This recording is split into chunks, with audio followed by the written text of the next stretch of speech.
Tired of your Etsy earnings bouncing back or going to the wrong account?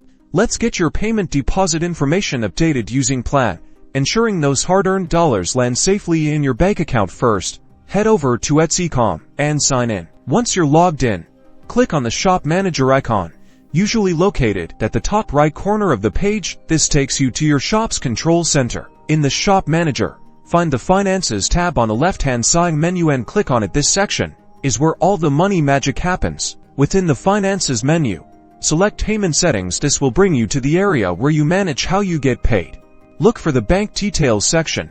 You'll likely see your current bank information listed here. Click on Update or Edit next to your bank details. Etsy will then likely prompt you to use Plaid, a secure third-party service, to connect your bank account. Choose to connect with Plaid and follow the on-screen instructions. We'll need to select your bank from the list.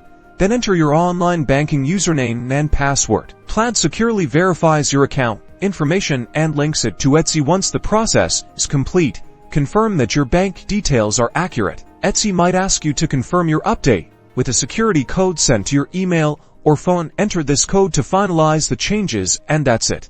Your payment deposit information is now updated using Plaid.